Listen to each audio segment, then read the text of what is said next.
மூலிகைகள் நம் ரத்தத்தில் உள்ள நச்சுத்தன்மையை நீக்கி நமக்கு நோய் எதிர்ப்பு சக்தியை அளிக்கின்றது. அந்த வகையில் மூலிகைகளை நாம் எவ்வாறு பயன்படுத்தலாம் என்பதை பற்றி நமக்கு விளக்க வருகிறார் டாக்டர் கௌதமன் அவர்கள். நம் விடையிலேவா நிகழ்ச்சி அடுத்த பகுதியாக வரவிருப்பது பல்லாண்டு வாழ்ந்திட. அன்பான கலைஞர் தொலைக்காட்சி நேயர்களுக்கு என்னுடைய இனிமையான காலை வணக்கங்கள். இன்றைக்கி நம்ம பார்க்கக்கூடிய மரத்துடைய பெயர் பெருமரம் அப்படின்னு சொல்லக்கூடிய ஒரு வனத்தில் வளரக்கூடிய உலர்ந்த பகுதிகளில் மலை கல் நிறைந்த பகுதிகளில் வளரக்கூடிய ஒரு தாவரம் சொல்லலாம். பொதுவாக இந்த கோடைக்காலம் ஏற்பட்டாலே பார்த்திங்கன்னா அந்த மரத்தில் இருக்கக்கூடிய இலைகள் புதிதாக உருவாகக்கூடிய இலைகள் எல்லாம் பார்ப்பதற்கு சிவப்பு கலந்த ஒரு பச்சை நிறத்தில் உருவாகிறத பார்ப்போம். தூரத்திலிருந்து மலைகள் மேல் இருக்கக்கூடிய இந்த மரங்களை பார்த்தோம்னா ஏதோ அந்த மலையே தீப்பிடித்து எறிவது போல் ஒரு சிகப்பான தோற்றமடைப்பதை நம்ம பார்க்க முடியும். அந்த மாதிரி இருக்கக்கூடிய ஒரு மரம் தான் இந்த பெருமரம். இந்த பெருமரத்தை பொறுத்தவரையிலும் பார்த்திங்கன்னா பெண்களுக்கு பொதுவாக இந்த மாதவிலக்கு காலங்களில் ஏற்படுகின்ற அதிகப்படியான உதிரப்போக்கை கட்டுப்படுத்துவதற்கு மிகச்சிறந்த மருந்து இந்த பெருமரம்னு சொல்லலாம். பொதுவாக இன்றைக்கு நிறைய பெண்களுக்கு பார்த்திங்கன்னா இந்த மெனோபாஸ் அப்படின்னு சொல்லக்கூடிய மாதவிலக்கு நிற்கக்கூடிய காலங்கள் அப்படிங்கிறது இன்றைக்கு ரொம்ப பாசிவாக இருப்பதில்லை. அதாவது அந்த காலத்துலலாம் பார்த்திங்கன்னா அவங்க செய்யக்கூடிய வீட்டு வேலைகள், அவங்க உணவில் இருக்கக்கூடிய ஆரோக்கியமான சத்துள்ள கீரைகள் இதெல்லாம் மெனோபாஸ் அப்படிங்கிற விஷயத்தை சிக்கலான ஒரு விஷயமாக வைத்திருக்கலை. ஆனால் இன்றைக்கு பார்த்திங்கன்னா இந்த ப்ரீ மெனோபாசல் சிண்ட்ரோம் சொல்லக்கூடிய ஒரு பிரச்சனை 35-36 வயதிலேயே ஆரம்பித்து மெனோபாஸ் முடிந்து 45-48 வயது வரையிலும் கிட்டத்தட்ட 10 வருட காலம் ஒவ்வொரு மாதமும் அந்த மாதவிலக்கு ஏற்படக்கூடிய நேரங்களில் கடுமையான உபாதைகளோடு இருக்கிறத நம்ம பார்க்குறோம். மாதவிலக்கு காலங்களில் அதிகமான உதிரப்போக்கு ஏற்படுவது, மாதவிலக்கு முடிந்து 15 நாட்கள் கழித்து அதிகமாக வயிறு வீங்க ஆரம்பிப்பது, சிலருக்கு இந்த மைக்ரேன் தலைவலி கூட அவர்களுடைய மாதவிலக்கு சேர்ந்த மாதிரி வருவதை பார்க்கலாம். இந்த மாதிரி இருக்கக்கூடிய பிரச்சனைகளுக்கு நல்ல தீர்வளிக்கக்கூடிய மருந்து இந்த பெருமரம். பொதுவாக பாரம்பரிய மருத்துவத்தில் இன்னும் நிறைய கிராமங்களில் கூட இன்றைக்கு பார்த்தோம்னா அந்த மாதவிலக்கு காலங்களில் அதிகமான உதிரப்போக்கு ஏற்படும் போது இந்த பெருமரத்துடைய மரப்பட்டையை மட்டும் கொண்டு 200 மில்லி தண்ணீருக்கு 20 கிராம் அளவுக்கு அந்த மரப்பட்டையை இட்டு நன்றாக கொதிக்க வைத்து அதை 100 மில்லியாக குறைத்து வடிகட்டி எடுக்கக்கூடிய அந்த ஒரு கஷாயத்தை காலை ஒரு முறை உணவுக்கு முன்பு, இரவு ஒரு முறை உணவுக்கு முன்புன்னு சாப்பிட ஆரம்பிப்பாங்க. இதை மாதவிலக்கு ஏற்படக்கூடிய 3 நாட்களோ 5 நாட்களோ தொடர்ந்து சாப்பிடும்போது உடனே அந்த மாதவிலக்கு சம்பந்தப்பட்ட பிரச்சனைகள் மறைந்து விடுறதை நம்ம பார்க்க முடியும். ஏன்னா அந்த மாதவிலக்கு காலங்களில் ஏற்படுகின்ற அதிகமான உதிரப்போக்கு பிரச்சனை பெரும்பாலான நேரங்களில் பார்த்திங்கன்னா ஹார்மோன் ரீப்ளேஸ்மெண்ட் தெரப்பி அப்படின்னு சொல்லக்கூடிய ஒரு தெரப்பி கொடுக்க ஆரம்பிக்கிறாங்க. இந்த ஹார்மோன் ரீப்ளேஸ்மெண்ட் தெரப்பி கொடுக்க ஆரம்பிக்கும் போது உடல் எடையில் கடுமையான மாற்றம், இரத்த அழுத்தத்தில் மாற்றம், சில நேரங்களில் பார்த்திங்கன்னா நீரிழிவு நோய் ஏற்படுவதற்கு கூட இது ஒரு முக்கியமான காரணமாக இருப்பதை பார்க்குறோம். அந்த மாதிரி ஹார்மோனல் ரீப்ளேஸ்மெண்ட் தெரப்பி இல்லாமல் மிகச் சுலபமாக மாதவிலக்கு முடிகின்ற மெனோபாஸ் டைமில் ஏற்படக்கூடிய அந்த உதிரப்போக்கு அல்லது உபத்திரைகள்னு நம்ம சொல்லக்கூடிய மெனோபாசல் சிண்ட்ரோமை சரி செய்யக்கூடிய சக்தி இந்த பெருமரத்திற்கு உண்டு. இரண்டாவது, இன்றைக்கு நிறைய பெண்களுக்கு பார்த்திங்கன்னா வித்தியாசமான ஒரு பிரச்சனை, அதாவது இந்த ஃபெலோப்பியன் டியூப் பிளாக்னு சொல்லக்கூடிய கருக்குழல்களில் அடைப்பு ஏற்பட்டிருக்கக்கூடிய பிரச்சனை.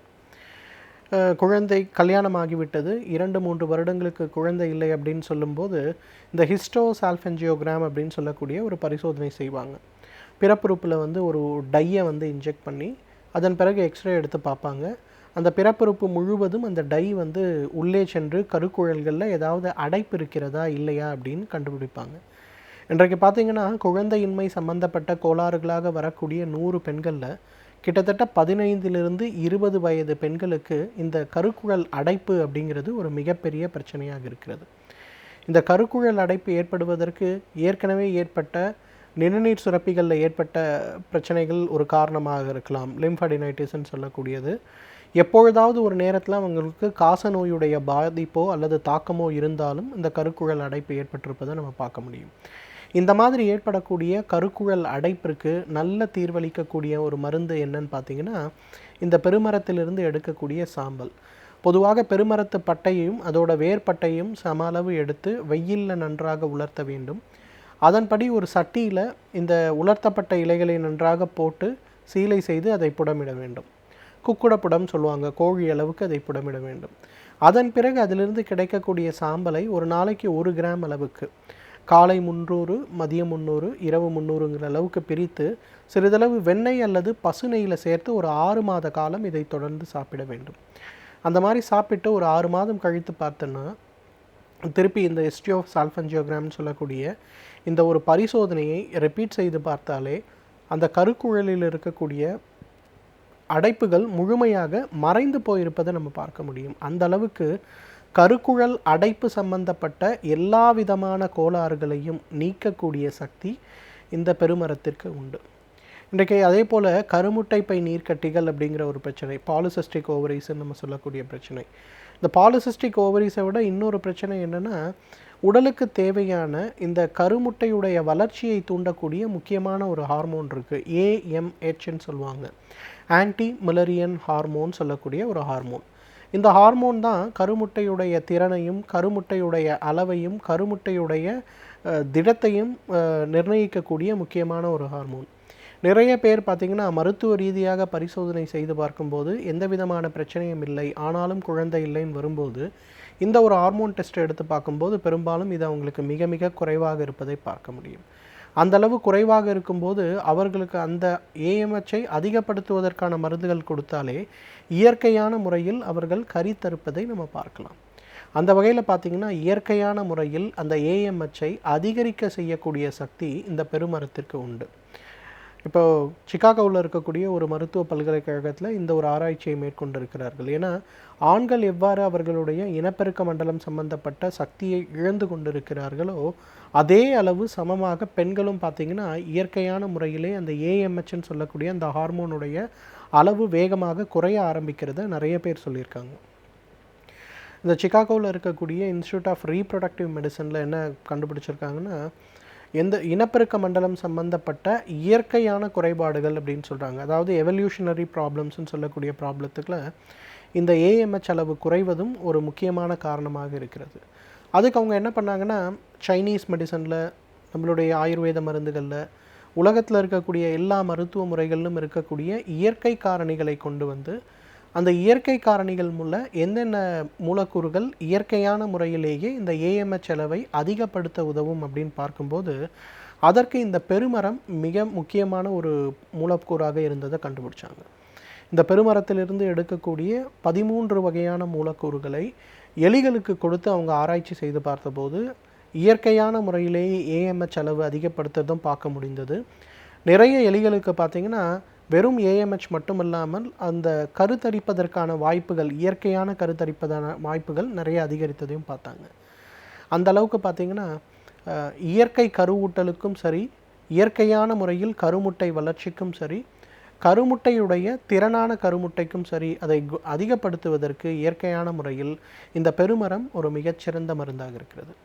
இன்றைக்கு கூட கிராமங்கள்லாம் பார்த்திங்கன்னா நிறைய வைத்தியர்கள் என்ன பண்ணுவாங்கன்னா, 3 வருடம் குழந்தை இல்லை, 4 வருடம் குழந்தை இல்லைன்னு சொல்லும்போது அவங்க அந்த பெருமரத்துடைய பட்டையை எடுத்து பாலில் அரைச்சி காலையில் ஒரு வேளை மட்டும் சாப்பிடுங்கன்னு சொல்லுவாங்க. அந்த அளவுக்கு பார்த்திங்கன்னா இந்த பெருமரத்திலிருந்து கிடைக்கக்கூடிய மரப்பட்டை கருமுட்டை பை நீர்க்கட்டிகளுக்கும் நல்ல மருந்து, கருக்குழல் அடைப்புகளுக்கும் நல்ல மருந்து, மாதவிலக்கு சம்பந்தப்பட்ட கோளாறுகளுக்கும் மிகச்சிறந்த மருந்து, குறிப்பாக ப்ரீ மெனோபாஸ் மற்றும் மெனோபாஸ் சிண்ட்ரோம்க்கு ஒரு மிகச்சிறந்த மருந்து. தகுந்த மருத்துவ ஆலோசனையோடு சரியான முறைப்படி இதை உபயோகப்படுத்தினோமையானால் நம்மாலும் பல்லாண்டு காலம் ஆரோக்கியமாக வாழ்ந்திட முடியும். சமூகத்தில் நடக்கும் பிரச்சனைகளை கண்டு நாம் பயந்து ஒதுங்கி விடாமல் அதில் நம்முடைய பங்களிப்பை நாம் முழுமையாக எவ்வாறு அளிக்கலாம் என்பதை பற்றி நமக்கு விளக்க வருகிறார் மனுஷபுத்திரன் அவர்கள். நம் விடியலை நிகழ்ச்சியின் அடுத்த பகுதியாக வரவிருப்பது தீதும் நன்றும்.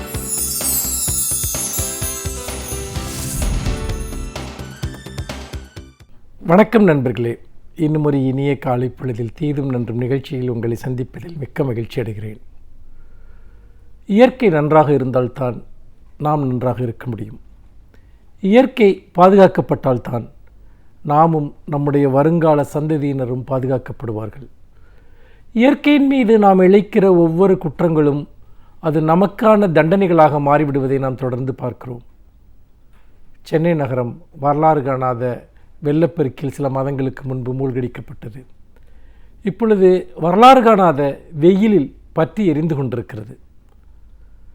தண்ணீர் இருந்தாலும் மக்களுக்கு பிரச்சனை, இல்லாவிட்டாலும் மக்களுக்கு பிரச்சனை.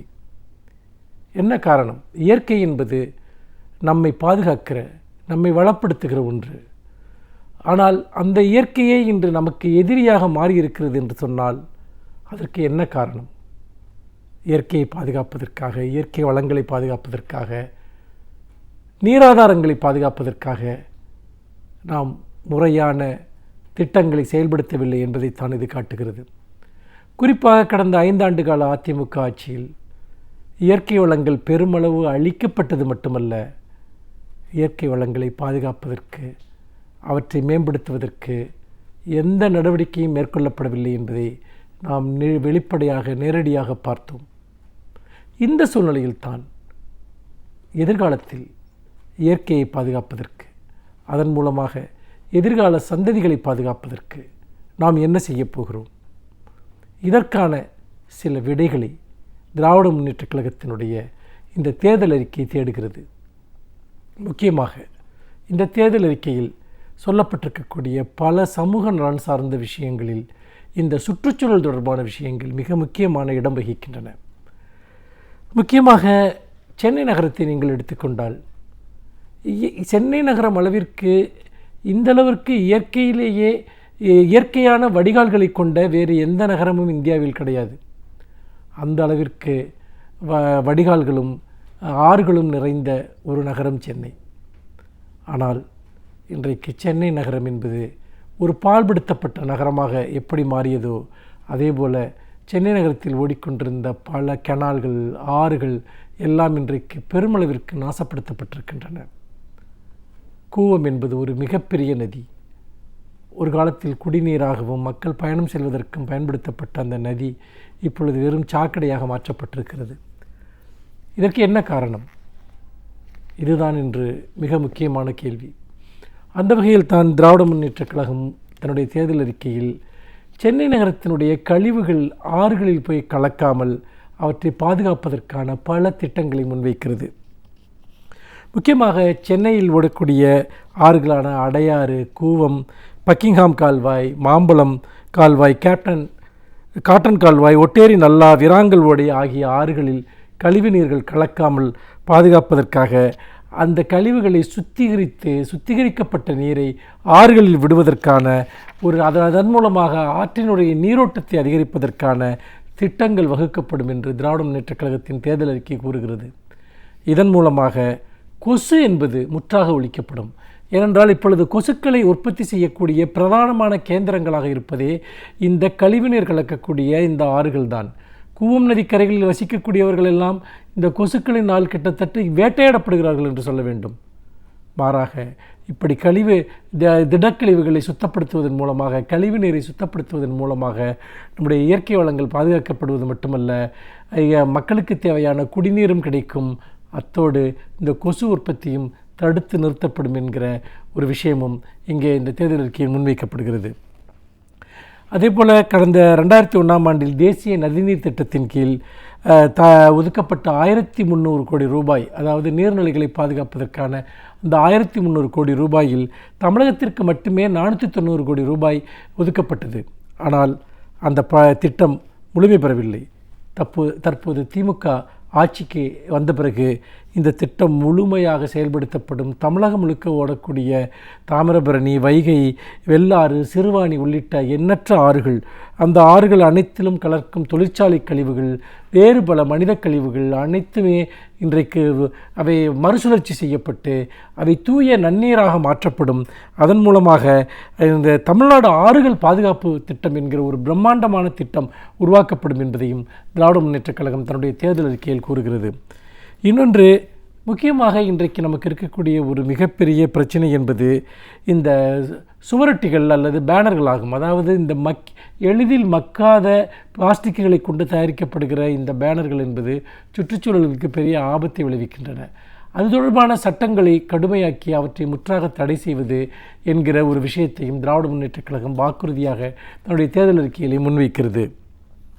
அதோடு மட்டுமல்ல, தொடர்ந்து இந்த மக்களுக்கு விழிப்புணர்வு ஊட்டக்கூடிய, சுற்றுச்சூழல் தொடர்பான விழிப்புணர்வு ஊட்டக்கூடிய சுவரொட்டி வாசகங்கள் அல்லது பேனர்கள் ஆகியவற்றை சுவர்களில் பதிப்பது, சுவர்களில் எழுதுவது, அதன் மூலமாக பெரிய அளவிற்கு நம்முடைய இயற்கையை பாதுகாப்பது, சுற்றுச்சூழலை பாதுகாப்பது தொடர்பான விஷயங்களை மேற்கொள்வது என்கிற ஒரு முழக்கத்தையும் திராவிட முன்னேற்றக் கழகம் தன்னுடைய தேர்தல் அறிக்கையிலே முன்வைக்கிறது.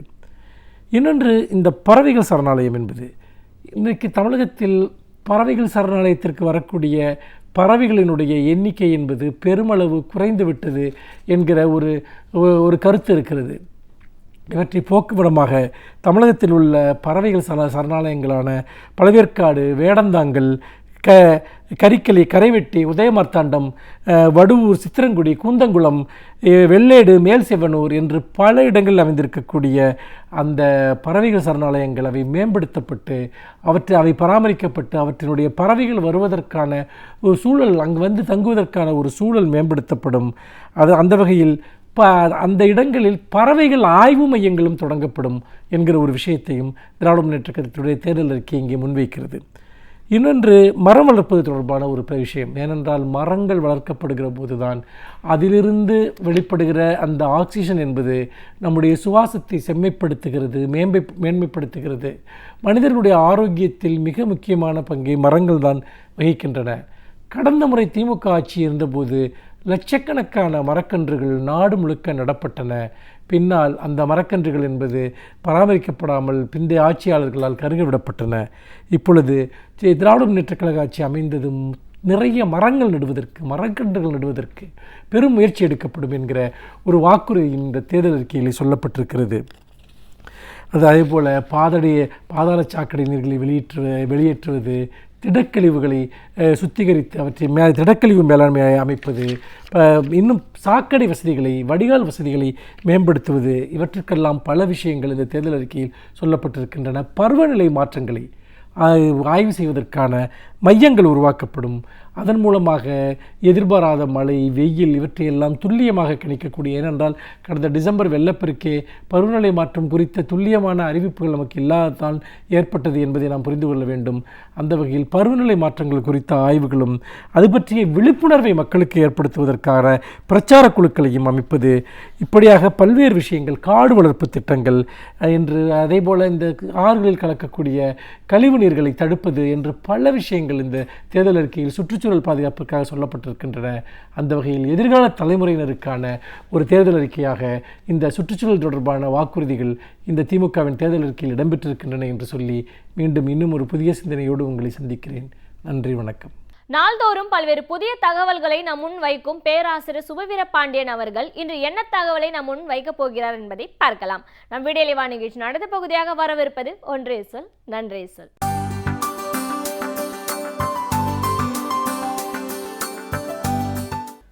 அனைவருக்கும் வணக்கம்.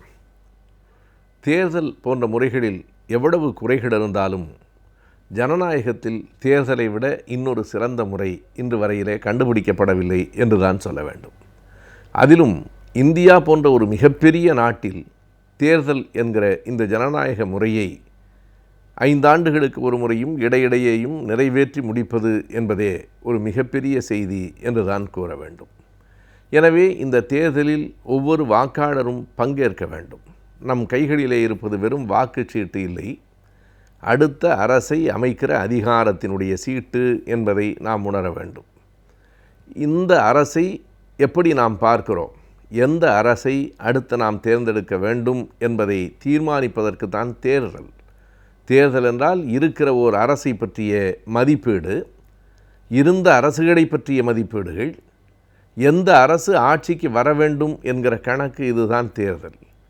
இன்றைக்கு தேர்தலில் வாக்களிக்காமல் இருக்கிற மனநிலையும் சிலரிடம் இருக்கவே செய்கிறது. அவர்கள் எண்ணிக்கையால் மிக குறைவாக இருந்தாலும் அப்படிப்பட்ட மனநிலையும் இருக்கத்தான் செய்கிறது என்பதை நாம் மறுப்பதற்கு இல்லை.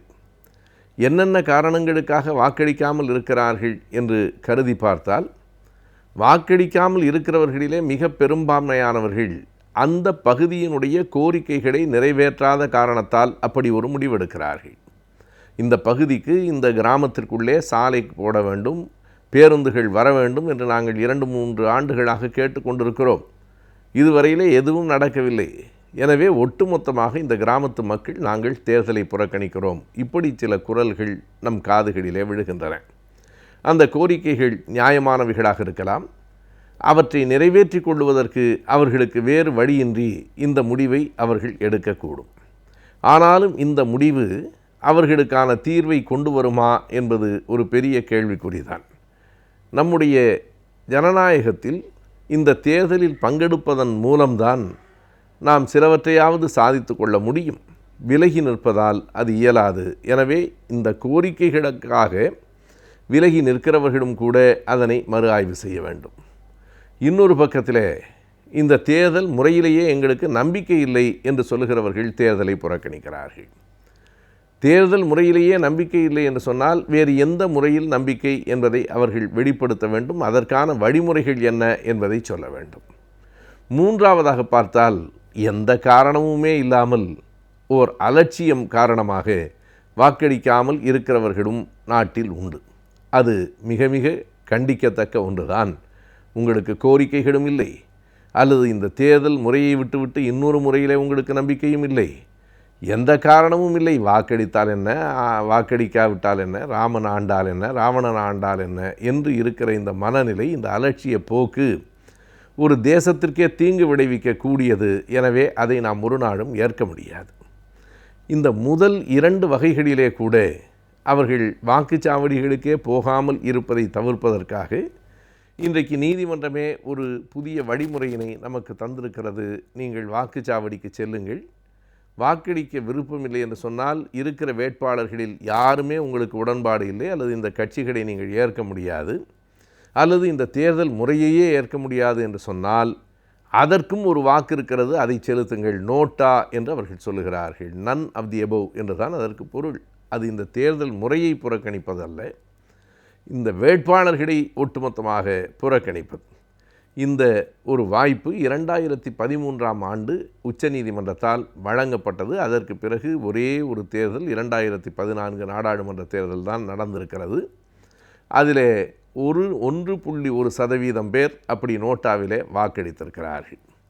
இப்போது நம் முன்னால் இருக்கிற கேள்வி, அப்படி நோட்டாவிலே வாக்களிப்பதன் மூலம் ஏதேனும் பயன் ஏற்படுகிறதா? சென்ற தேர்தலில் வெறும் 1% பேர் தான் அப்படி வாக்களித்தார்கள். ஒருவேளை 20% பேர் வாக்களிக்கிறார்கள். இன்னமும் ஒரு கற்பனையில் சொன்னால் 51% பேர் எங்களுக்கு இந்த வேட்பாளர்கள் மீது நம்பிக்கை இல்லை என்று நோட்டாவிலே வாக்களிக்கிறார்கள் என்று சொன்னால் மறு தேர்தல் நடத்தப்படும் என்கிற எந்த வாக்குறுதியும் சட்டத்தில் இன்று வரையிலே இல்லை.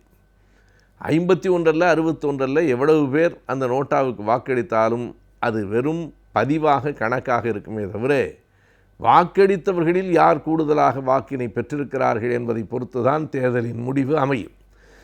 ஆகினாலே நோட்டா என்கிற ஒரு வழிவகை இன்றைக்கு நமக்கு வந்து சேர்ந்திருக்கிறது என்றாலும் அதற்கான விடை பயன் ஏதும் இல்லை என்கிற நிலைதான் இருக்கிறது. ஆகையினாலே இந்த கட்டத்தில் வாக்களிப்பது தான் சரியானது என்பதை நாம் ஏற்றுக்கொள்ள வேண்டும். அப்படி வாக்களிக்கிற போது நம் முன்னால் இருக்கிற கேள்வி ஒன்றே ஒன்று தான், இருக்கிற ஆட்சி தொடர வேண்டுமா அல்லது வேறு ஆட்சி மலர வேண்டுமா என்பது. இருக்கிற ஆட்சி தொடர வேண்டுமா கூடாதா என்பதை எதை வைத்து நாம் முடிவு செய்வது? இந்த ஆட்சி மக்களுக்கு என்ன செய்தது? மக்களுக்கு நன்மைகள் செய்கிற ஆட்சியா, மக்களால் அணுகக்கூடிய ஆட்சியா, ஜனநாயகத்துக்கு இடம் தருகிற ஆட்சியா என்கிற 3 கேள்விகளை மக்கள் முன்னிறுத்துவது தான் சரியானது. மக்களுக்கு நன்மை செய்திருக்கிறதா? வாக்குறுதிகளை வழங்குவது வேறு, அவற்றை நடைமுறைப்படுத்துவது வேறு. வாக்குறுதிகளை அள்ளி வீசுகிற அரசெல்லாம் நல்ல அரசு என்று சொல்ல முடியாது. அப்படி வழங்கப்பட்ட வாக்குறுதிகளில் எத்தனை சதவீதம் நிறைவேற்றப்பட்டிருக்கிறது என்று ஒரு கேள்வி. அதன் மூலமாக மட்டும்தான் மக்களுக்கு நன்மை செய்கிற அரசா இல்லையா என்பதை நாம் தீர்மானிக்க முடியும். அடுத்ததாக, இந்த அரசு அணுகக்கூடிய அரசாக இருக்கிறதா? மக்களால், எதிர்க்கட்சிகளால், பத்திரிகையாளர்களால் அணுகக்கூடிய அரசாக இருக்கிறதா? ஓர் அரசை அணுகவே முடியாது, ஒரு முதலமைச்சரை சந்திக்கவே முடியாது, அவர் யாரையுமே பார்க்க மாட்டார், மக்களுக்கும் அவருக்கும் தொடர்பு இருக்காது என்று சொன்னால் அது நல்ல அரசும் இல்லை, அவர் நல்ல முதலமைச்சரும் இல்லை என்பதுதான் வெளிப்படையான உண்மை. மக்களால் அணுகக்கூடியவராக இருக்க வேண்டும். காரணம், முதலமைச்சர் என்பவர் மகாராஜாவோ மகாராணியோ இல்லை. அவர் மக்களின் தொண்டர், மக்களால் தேர்ந்தெடுக்கப்பட்டிருக்கிறவர், மக்களுக்காக அந்த இடத்திற்கு அனுப்பப்பட்டிருக்கிறவர். எனவே மக்களையே பார்க்காத ஒருவர் மக்களின் தொண்டராக இருக்க முடியாது. மூன்றாவதாக, அரசில் ஜனநாயகம் பின்பற்றப்பட்டிருக்கிறதா? எல்லாவற்றையும் ஆளும் கட்சியே தீர்மானித்து விட முடியாது என்பதற்காகத்தான் சட்டமன்றம் என்கிற ஓர் அமைப்பையே நாம் ஏற்படுத்தி இருக்கிறோம். சட்டமன்றத்திலே விவாதங்கள் நடைபெற்றிருக்கின்றனவா?